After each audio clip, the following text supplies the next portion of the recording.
بسم اللہ الرحمن الرحیم رب اشرح لی صدری ویسر لی امری واحلل عقدۃ من لسانی یفقہوا قولی صدق اللہ العظیم۔ عزیز پاکستانی السلام علیکم۔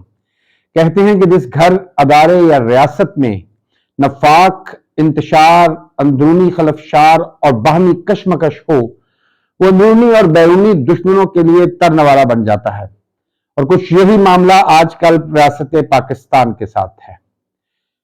یہی وجہ ہے کہ پرسوں رات کو ایرانیوں نے رات کے اندھیرے میں پاکستان کے اندر شب خون مارا، پاکستان کی سرحدوں کو پامال کیا، پاکستان کی فضائی حدود کو خلاف ورزی کی، اور ریاستی آداب کو بالائے طاق رکھتے ہوئے پاکستان کی خود مختاری اور سلامتی کو ایک بڑا چیلنج پیش کیا۔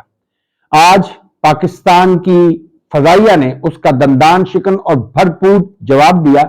یقیناً اس وقت ایران کی صفوں میں کھلبلی مچی ہوگی، اور ایرانی سرکار سوچ رہی ہوگی کہ آخر وہ کیا وجوہات تھی، وہ کون سے انالیسس تھے، وہ کون سے سرکمسٹانسز تھے جس میں ایران نے پاکستان پر حملہ کرنے کا ایک اہم کانہ فیصلہ کیا۔ ایسے وقت میں کہ جب دنیا میں چھوٹی چھوٹی جنگوں کا ایک نیا سلسلہ شروع ہو چکا ہے، یمن اور غزہ میں جنگ کے بادل منڈلا رہے ہیں، بلکہ وہ تیزی سے آگ برسا رہے ہیں۔ غزہ میں 24,000 فلسطینی شہید ہو چکے ہیں، غزہ میں بھی ہلاکتیں ہوئی ہیں، امریکہ اور برطانیہ جیسی قوتیں اس جنگ میں کود چکی ہیں۔ ایسے میں آخر ایران کو کیا سوجھی کہ اس نے پاکستان پر یوں حملہ کیا؟ پاکستان اس کا بھرپور جواب دیا ہے۔ بظاہر یہ حساب ختم ہو گیا ہے، مگر بات یہیں تک ختم نہیں ہوتی۔ سوال یہ پیدا ہوتا ہے کہ ایسے میں جب کہ پاکستان کا انٹرم یا نگران وزیر اعظم اور وزیر خارجہ دونوں ہی ملک سے باہر تھے، ان کو شوق ہی بہت ہے دنیا کے دورے کرنے کا اور وہاں پر جا کر فوٹو شوٹس کروانے کا، تو ایسے میں ایران پر حملہ کرنے کا فیصلہ کس نے کیا؟ ویسے بھی اخلاقی اور سیاسی طور پر ایک نگران حکومت کو یہ قطعاً زیب نہیں دیتا، اور نہ ہی ان کو یہ حق پہنچتا ہے کہ وہ کسی دوسرے ملک پر جوابی جنگی کارروائی کرنے جیسی سنگین اور اعلیٰ سطحی فیصلہ کر سکے۔ یہی وجہ ہے کہ عقل کے اندھوں کو یہ شاید معلوم نہیں ہے کہ آئین میں نگران حکومت کے لیے 60 سے 90 دن کا وقت مختص کرنے کی بنیادی وجہ یہ ہے کہ نگران حکومت ایک غیر منتخب اور اخلاقی سیاسی لحاظ سے کوئی مقام رکھنے والی حکومت نہیں ہوتی، اور یہی وجہ ہے کہ ان پر اہم نوعیت کے فیصلوں کو نہیں چھوڑا جا سکتا۔ ان کا سب سے واحد اور بنیادی مقصد انتخابات کرانا کا ہوتا ہے۔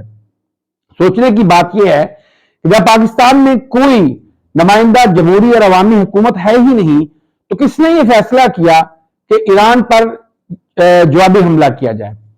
میں اینٹ کا جواب پتھر سے دینے کا قائل ہوں۔ میں اس چیز میں بلیو کرتا ہوں کہ اگر کوئی آپ کو ایک تھپڑ مارے تو آپ جواب میں اس کو 2 تھپڑ ماریں، اور یقیناً پاکستان نے جو ایران کا جواب دیا ہے، پوری قوم اس کے ساتھ کھڑی ہے، قوم کا ہر طبقہ اس کے ساتھ کھڑا ہے، میں نے خود اس کو اپریشیٹ کیا ہے۔ لیکن بات یہی نہیں رکتی۔ کیا اس وقت پاکستان اس پوزیشن میں ہے کہ وہ ملٹیپل فرنٹس پر محاذ کھول سکے؟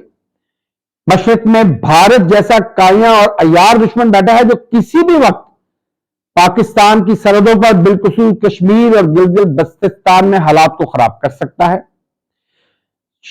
شمال مغرب میں افغانستان کے ساتھ ہمارے تعلقات نہ جانے کن وجوہات کی بنا پر خراب کیے جا رہے ہیں۔ بلاول نے تقریباً وہ 17-18 مہینے پاکستان کا وزیر خارجہ رہا، اس نے افغانستان کا ایک دورہ نہیں کیا، جبکہ افغانستان ہمارے لیے بہت اہمیت کا حامل ہے۔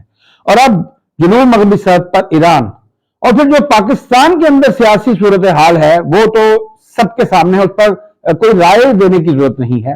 تو کیا ریاست اس وقت اس حالت میں ہے کہ وہ 4 محاذوں پر بیک وقت جنگ لڑ سکے، یہ 4 محاذوں کو گرم کر سکے، یہ 4 محاذ کھول سکے؟ کم از کم ہمیں اپنا اندرونی محاذ تو ٹھیک کر لینا چاہیے۔ ریاست پاکستان بامقابلہ پاکستان کے عوام، ریاست پاکستان بامقابلہ پاکستان کی مقبول ترین سیاسی قیادت، یہ معاملہ پاکستان کے لیے انتہائی خطرناک ہے اور تشویشناک ہے۔ ہمیں یقیناً پاک افواج کے ساتھ کھڑا ہونا ہے، ہمیں اپنی ایئر فورس کا ساتھ دینا ہے، لیکن یہ یاد رکھیے گا کہ